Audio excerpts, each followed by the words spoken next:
வருகின்றார். அப்படி கொலைவிருக்கும் இறைவனாகிய சிவபெருமான் 14 உலகத்தை இறைவன் படைத்து 224 புவனங்களையும் ஆண்டவன் படைத்தார். 7 சப்தா சாரங்களாகப்பட்ட கடல்களை படைத்து கல்லுக்குள் இருக்கும் தேவையும் தாயார் தன் பையுக்குள் வாழும் சிசுவையும் முட்டைக்குள் உருவாகும் குஞ்சியவும் ஆண்டவன் படைத்தார். ஓர் அறிவு முதல் 6 அறிவு படைத்த நாமலை போன்ற மானிட மக்களை ஆண்டவன் படைத்தார். நாமலை எல்லாம் ஆண்டவன் ஏன் படைத்தார், எதற்கு படைத்தார் தெரியுமா? மண் உலகிலே மனிதர்கள் எல்லாம் ஒற்றுமையாக வாழ வேண்டும் என்று சொல்லித்தான் ஆண்டவன் இப்பூமியை படைத்தார்.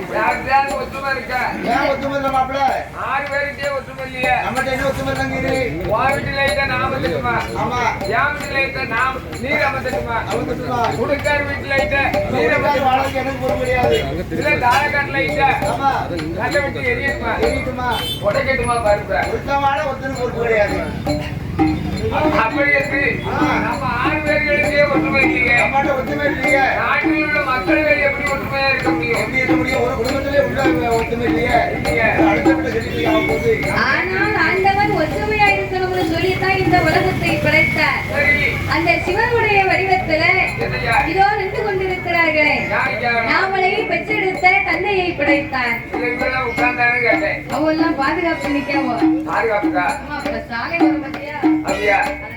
அதாவது எல்லோருமே உட்கார்ந்து அமர்ந்திருந்து கேட்டால் கேட்கறது நல்லா இருக்கும். வீட்டுல அவசரமா பாடுறவங்களும் பக்தியா பாடணும். பாடணும் தான் நாங்க நின்றுட்டு இருக்கோம். அதே மாதிரி பாடுறவங்களும் பக்தியா பாடணும். கேட்கக்கூடிய பக்தர்களும் பக்தி மார்க்கமா கேட்கணும். நாங்களும் பக்தியோட தான் கேட்டுக்கிட்டு இருக்கோம். அதனால இந்த மாயாண்டி எப்படி வந்தார்? எதற்கு எப்படி வந்தார்? அம்மா எதற்கு எப்படி வந்தார்? ராஜ்யமா எப்படி வந்தார்? அந்த தன்மையெல்லாம் தெரிய வேண்டும் என்றால் உடனே போய் டீ கடையில் போய் டீ கட்டணும். சரி, டீ கொடுப்பாரு. டீ கொடுத்தாலும் அவர் நல்லபடியா தான் போட்டு கொடுப்பாரு. ஆமா, இது கொடுத்தாரு. உடனே டீயை வாங்கி கடகடன்னு குடிக்க கூடாது. ஒரு அலசி டீயை கடகடன்னு முதல்ல குடிக்க முடிய மாட்டாங்க. டீயை குடிச்சிடலாம், சூடாவுல டீயை குடிக்க முடியாது. அதாவது எதை எப்படி குடிக்கணும் ஒரு வரமுறை இருக்கு. ஆமா, டீ எப்படி குடிக்கணும், தண்ணி எப்படி குடிக்கணும், சரி சாப்பாடு எப்படி சாப்பிடணும், தண்ணியை தானே. ஆமா, எப்படி குடிக்கணும் தெரியுமா? இப்படி அடிக்கணும் ஒரு அடி, இப்படி திருக்கணும் ஒரு திருக்கி, அதுக்கு பாக்கி தண்ணியை ஊற்றணும். கடகடன்னு குடிக்கணும். அண்ணன் மூடிட்டு குடிக்கணும் அந்த தண்ணியை.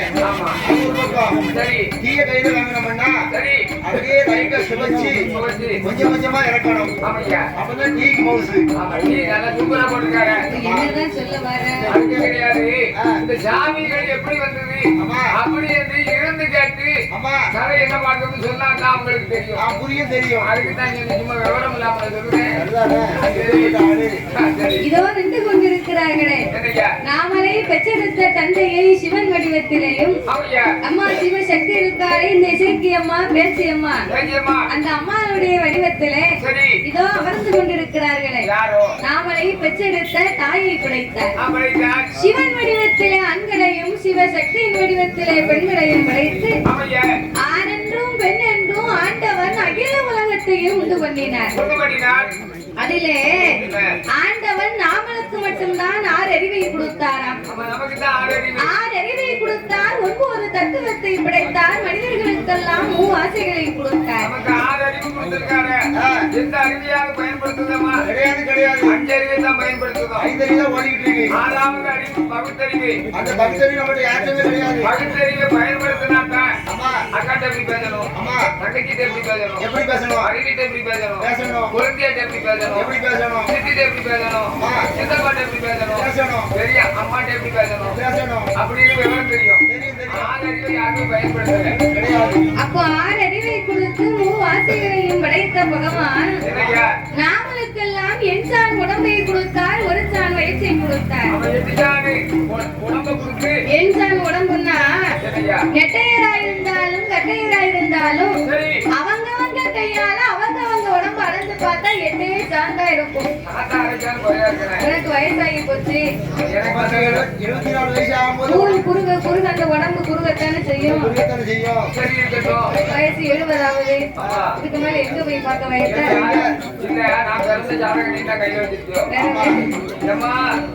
எனக்கு போன வாரம் தான் பூ வச்சிருக்கு. எனக்கும் பேசிக்க எனக்கு வந்து என்ன சொல்லி ஒரு முறை பொண்ணு பூ வச்சுட்டு வந்திருக்கு. அடுத்த வாரம் கல்யாணம். உனக்கு பூ வச்சது பொண்ணு அந்த பொண்ணுக்கு தெரியுமா? தெரியாமல பூ வச்சது பொண்ணுக்கே தெரியாது. பொண்ணு சம்மதிச்சா ஒரு கல்யாணம். அடுத்த வாரம் கல்யாணம். குடும்ப தைரியத்தோட வந்திருக்க. வந்துருந்தோம். பேசி நீ வந்துருக்க. என்ன கல்யாணம்? மாலை ஏற்பாடு கூட ஏன் ஏற்பாடு தான். அவருக்கு 60 கல்யாணம். 60 கல்யாணம். அவர் மாலை ஏற்பாடு பண்ணுறாரு. குடிக்கடை என்ன பண்ண முடியாது. அவர் வந்து வேணாமா? சரி சாலக்காடி என்ன ஏற்பாடு பண்ணுறீங்க? ஐயா நீங்க என்ன செலவு பண்ண ஐயா? கண்ணி செலவு கூட அவருக்கு. அப்படியா? சரி இருக்கட்டும். நீங்க எல்லாமே இதை கொண்டு வந்திருக்க. எனக்கு தேவைப்படுது. ஆமா என் பாடி வீட்டுல இருந்து வாரமா இருந்து குடிச்சிட்டு என் பாடி குப்பரை எடுத்து படுத்துக்கிட்டு. சரி இருக்கட்டும். அப்போ ஆண்டவனாகிய பகவான் என் சான் உடம்பை கொடுத்தார். நாமளுக்கு ஒரு சான் வயசை கொடுத்தார். ஒரு சான் வயசுக்கு தகுந்த உழைப்பையும் கொடுத்து அன்றாடம் ஆண்டவன் நாமளுக்கு ஊதியத்தை கொடுத்து படியிறந்து வருகின்றார். இந்த உலகத்தை படைத்தால் மட்டும் போதுமா? படைத்ததோர் மனுக்களுக்கு பத்தினி இல்லாமல் படியிறக்க வேண்டும் என்று என் ஆண்டவன் எப்படி படியிறந்து வருகின்றார்? சாமி படைத்தால்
நீ கொடுத்த ரூபாய் கையில கொடுத்தோம்னா சரி.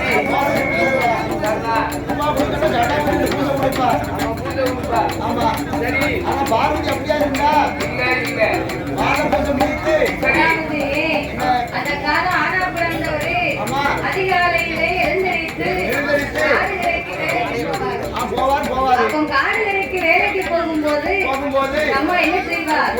சாயங்காலம் அவர் வீட்டுக்கு வாராருன்னு சொன்னா அப்படின்னா அவர் வரும்போது எப்போ வருவார்னு நம்ம எதிர்பார்த்து காத்திருப்பார். நம்ம மாமூல காட்ட வேலைக்கு போயிருக்காரு வேலை முடிச்சு அம்மா எப்போ வருவாரு அப்புறம் நினைச்சிட்டு இருப்பா. அவர் பேயாமல பெருமலையிலே வீரசமத்து விக்ரமாதித்தனுக்கு ஒரு கோட்ட வெள்ளப்பாட்டை ஒத்தையிலேயே வரப்போட்டுவாரு. அவர்லாம் ஆம்பளை. அவர்லாம் ஆம்பளை. ஆமா. இப்போ உங்களுக்கு கோட்டை மம்பட்டியே கொடுங்க படம் இல்ல. நான் கொடுக்க பலம் இல்ல. வீட்டுக்கு வேலை போச்சு. அப்படியா? ஆனா அப்பா அப்படி கிடையாது. நான் தொழில் வேலைக்கு போனேன். வேலைக்கு போகும்போது சரி திருநெல்வேலி மம்பட்டியை கொண்டு போனேன். அது பெரிய சம்பளம் பண்ணி கடந்த மம்பட்டி திருநெல்வேலி மம்பட்டி. திருவள்ளி மம்பட்டியா ஆமா. சரி அதே தொழில் வேலைக்கு போகும்போது போகும்போது வீர வரவு வாங்கி போட்ட மம்பட்டிய சரி வாங்கி அடிக்குது வெட்டின உடனே வாராக்குள்ள உட்காந்துக்கிச்சு. ஃபுல்லா முன்னிட்டு மம்பட்டி ஆமா. அதான் நனைஞ்ச நான் எடுக்க மட்டும் எடுத்து பார்த்தேன். புடி பாத்தீரு திருப்பி கட்டுவதற்கு என்னமோ சொன்னாங்க வெளியில. அந்த மாதிரி பார்த்தேன். மம்பட்டியை புடுங்க முடியல கொடுக்க முடியாம பக்கத்துல உள்ள அண்ணாச்சியை கூப்பிட்டேன். அண்ணாச்சி எங்க வாங்க? அன்னைக்கு வாங்க ஏதோ ஒரு வேலைக்கு வந்தேன். விவரம் இல்லாம வாங்கி மம்பட்டியை போட்டு கொடுக்க முடியல. ஆமா இந்த வரப்புல இருக்க மம்பட்டியை முடிஞ்சுட்டாங்க. சரி அவங்க எடுத்து தந்தாங்க. வந்தாங்க அன்னைக்கு கொண்டு போய் மம்பட்டியை கழுவி வச்சவன் தான். ஆமா இன்னும் மம்பட்டி கிட்ட போனாச்சு இருக்க. அது மாதிரி சீத்துவம் இருந்தா தான் வேலை பார்க்க முடியும். உடம்புல கெடி வேணும் இல்ல ஆனா அந்த காலம் அப்படி கிடையாது. எப்படி? ஒரு கோட்டை வெள்ளப்பாட்டைக்கு ஒத்தையிலே வரப்பு வச்சா அவர்லாம் பார்க்கிறேன். அவருக்கு சம்பளம் எவ்வளவுங்கிய? எவ்வளவோ வெறும் 1.25 ரூபா. அந்த சம்பளம் குறைஞ்சு போச்சு. அந்த 1.25 ரூபா நீ சாதாரணமா நினைக்க கூடாது. என்ன? அந்த காலம் பெரிய துட்டு அது. அப்ப பெரிய ரூபா. 1,000 ரூபா வந்து இன்னைக்கு வந்து 500 ரூபா 1000 ரூபாய்க்கு வருது.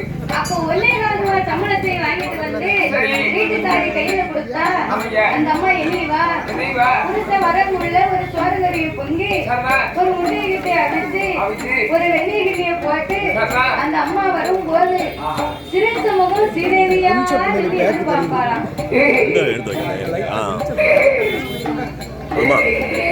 அவர் வீட்டு பக்கமே வரமாட்டாரு. அக்கா இருக்கு மச்சான் கூட இல்லையே அதான அவ வீட்டுக்கிட்ட சேர்க்க மாட்டேக்கா. நீ இப்படி நான் பல்ல கட்டதை பார்த்து நீ குறை சொல்லணும்னு சொல்லித்தான் நான் ரொம்ப நாளா பல்ல கட்டாம இருந்தேன். நீ சிரிக்கும் போது என் தாய் எசிக்காம சிரிக்க மாதிரி இருக்கு அப்படி சொல்லி என்ன அவ சிரிப்பே வேற. ஐயப்பா அப்படி சொல்லி என் தங்கச்சி பிடிச்சா அப்படி சொல்லி என் தங்கச்சி விடுங்க. அப்படி எனக்கு சப்போர்ட் பண்ணுறேன்னா ஆமா அப்படி இருக்கும்போது சரி. நான் சிரிச்சது ஒரு நல்ல ஒரு சந்தோஷமான சிரிப்பு. சிரிப்பு அது சிரிப்பாகாது. ஆமா அதாவது சரி பல்லு தெரியாம ஆமா உதட்டுக்குள்ள சிரிப்பு. ரெண்டாவது சிரித்த முகம் சீதேவின்னா புன்னகை சிந்தி பல் தெரியாம சிரிக்கணுமா. சிரிக்கணும் அதான் சிரிப்பேன். அப்ப அந்த ஐயா வரும்போது அந்த அம்மா சொல்லுவா என்ன வேற சிரிப்பு இருக்கு? என்ன நான் சிரிக்க முடியாம நீ பயந்து ஓடிடுவேன். அதனால சிரிக்கிறேன். சரி இருக்கட்டும். அது ஏயா ஆ, நீங்க வேலைக்கு போயிட்டு வர இவ்வளவு நேரம் ஆயிட்டோ கொஞ்ச நேரம் ஆச்சு. நீங்க அழுத்து உட்கார வேண்டாம். என்ன வேணும்? கொல்லப்புறத்துல வெண்ணி போட்டு வச்சிருக்கேன் போய் குடிங்க நான் பின்னாலே வச்சிருக்கேன். அப்படின்னு அந்த ஐயாவை வீட்டுல சொல்லி இந்த அம்மா போய் முதுகு தேய்ச்சிட்டு வாரா. அவன் தேய்ச்சி விடுவா. அந்த அம்மா போய் முதுகு தேய்ச்சி விட்டாங்கன்னா எப்படி இருக்கும்? காட்டுல ஆணையை தூக்கி சுமந்த ஆம்பளைக்கு அவன்யா முதுகுல சின்ன பூனை தூக்கி விட்டுற மாதிரி இருக்கும். அப்படியா? நாட்டுல களைப்பா வேலை பார்த்து வந்த மனுஷனுக்கு என்னய்யா? கட்டிய மனைவி கை பட்ட உடனே மேல பட்ட உடனே என்னய்யா? அவர் கலப்பெல்லாம் பறந்து போகும் நல்ல திருக்கோயில கை வச்ச எருது எப்படி அடிக்கும்? அம்மா அடிக்குமில்ல அந்த மாதிரி எழுந்தடிச்சிட்டு இருக்கும். எங்கடிக்கும் அதான் பாருங்க மனக்குடியில பாடிட்டு நான் வீட்டுக்கு போறேன். எனக்கு உங்க ஆக்கியிருக்கா வந்தியா? ஆமா எங்க அக்கா ஆமா உங்க அக்கா. ஆமா. உங்க அக்காட்ட சொன்னேன் கொஞ்சம் நல்லா வெட்டி போடு. போடி ரொம்ப மனமுடிக்கு பாட்டு போறேன். ஆமா நேரெல்லாம் அகதியா இருக்கு. சரி 3 மைல் நடந்தேன். ஆமா சரி 3 மைல் நடந்தேன். நடந்தேன். வடக்கப்பத்துக்கு வந்தேன். வந்தேன். வடக்கப்பத்துல இருந்து ஆமா. பாப்புலர் வண்டியில ஏறினேன். ஏறினேன். வண்டியில ஏறணும் அடேப்பா ஊரு உலகம் நாடு நகரம் எல்லா பக்கமும் சுத்திட்டாரு எந்தெந்த ஊர் பார்க்கணுமா நீ பார்த்தோம். பாட்டாச்சு ஐயா வடக்கப்பத்துல ஏறின வண்டி ஆமா கரெக்டா திருநெல்வேலிக்கு 8:30 மணி 9 மணிக்கு வந்துச்சு. நம்ம யாரும் அஞ்சே முன்னாடி ஏறணும் நான் உறங்கினவன் திருநெல்வேலி வந்தா முடிஞ்சேன். முடிஞ்ச முடிஞ்சு போய் வீட்டுக்கு போனேன். வெட்டியை போட்டு இறக்கி வச்சிருந்தா. சரி இறக்கி வச்ச உடனே சரி அப்படி எழுதி வச்ச உடனே நான் சொன்னேன், அம்மா எல்லாம் சரிதான், முடிச்சிருவேன், மேலகால கையெல்லாம் தேய்ச்சிருவேன், கையேட்டாது, அதனால தேய்ச்சி அவன் 3 பேரை கல்லை எடுத்துட்டு வந்தான். ஒண்ணு ஊர்க்க செங்கல், ஒண்ணு சாதாரண செங்கல், இன்னொன்னு சிமெண்ட் கல்லு. இது காணான்னு சொல்லி தேங்காய் குந்தல் கொஞ்சம் தேங்காய் குந்தல் எதுக்கு வந்துனேன், ரொம்ப அழுகு போறதுன்னா சவரியை வச்சு தெரியும். உன்னை போய் நான் முது கைக்க சொல்லும் போது என்ன சொல்லணும், அப்படி என்று சொல்லும் போது அவர் சொன்னா, நீ சேர்ந்தாலும் சரி, நீ தேங்காவளி போனாலும் சரி, குளிச்சாலும் சரி, குளிச்சாவளி போனாலும் சரி, ஆமா குளிச்சாலும் சரி, குளிச்சாலும் சரி, முருங்கச்சங்கரை வச்சு தேடி ஒண்ணு இல்லைன்னா துண்ட முடிக்கு தேடி சேவல் ஒண்ணு உடனே அந்த காலத்துல அவங்க வேலை பார்த்தாங்க, அதனால பணிவிடை செய்யறாங்க. நீ பார்த்த வேலைக்கு போனது எல்லாம் பாப்பா என்ன நாங்க பார்க்க வேலைக்கு என்னவோ ரொம்ப நல்லா இருக்கலாம். சரி சாயந்தரம் வரும்போது என்னய்யா எனக்கு 500 ரூபாய் சம்பளம். சரி பக்கத்துல வேற பார்க்க ஆளுங்க கிட்ட 500 ரூபாய் கடன் வாங்கி 1000 ரூபாய் தண்ணி அடிச்சு வருவேன். சரியான மனுஷன். பொண்டாட்டி எப்படி பண்ணா பிள்ளை எப்படி பண்ணா எனக்கு தேவை. ஆமா அதுதான் உடனே சொல்லுது. அவன் நல்லா குடிக்க வேண்டிய பொண்டாட்டி எப்படி வச்சு பண்ணல நல்லா கேட்டேன். அப்போ ஆதிரல்லி கைலாச வாசலில் ஆமையா பகவானும் பார்வதியும்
இன்னைக்கு உங்களோடு வர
யாரையும் சொல்ல விட மாட்டேன். என் இடத்துல அமைதியா இருந்து வரங்க வேண்டு போனா யாரானே நான் வாழ வைப்பேன். என் இடத்துல வந்து எவனாவது அதை பார்த்து எடக்கு பண்ணும் இதை பார்த்து எடக்கு பண்ணுன்னா அவன் குடும்பத்தை தட்டி நொறுக்கிடும்பா. நீ கவலைப்படாத. எல்லா மக்களும் என்னோட அருள் நல்லபடியா என்னை வந்து வணங்கிட்டு போங்கப்பா. யாரும் ஒருத்தருக்கு ஒருத்தர் சண்டை செய்யலாம் பார்க்கணும். நான் பொல்லாத மாயை எதிர்ச்சி நீ இங்க இருப்ப, நான் உன் குடும்பத்தை போய் பார்த்துருவேன். அதனால என் இடத்துல அமைதியா இருந்து வேடிக்கை பார்த்து போ. என் இடத்துல இருந்து பிள்ளை பார்த்து போப்பா. அடிப்பா.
நல்லா இருக்கீங்களா? சரி.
அப்படியான உங்களோடு நான் வருவதில்லை, என்ன குறை வரப்போகுது?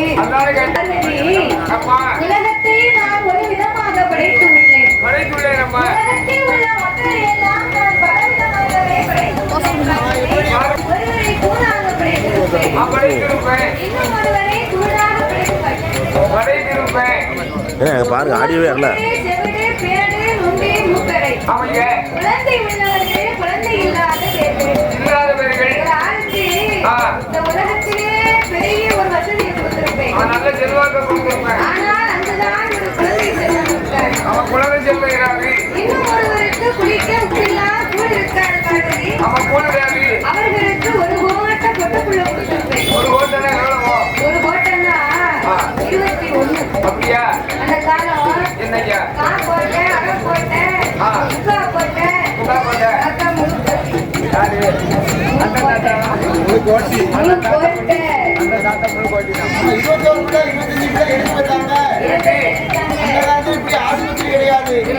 கட்டுப்பாடு கிடையாது.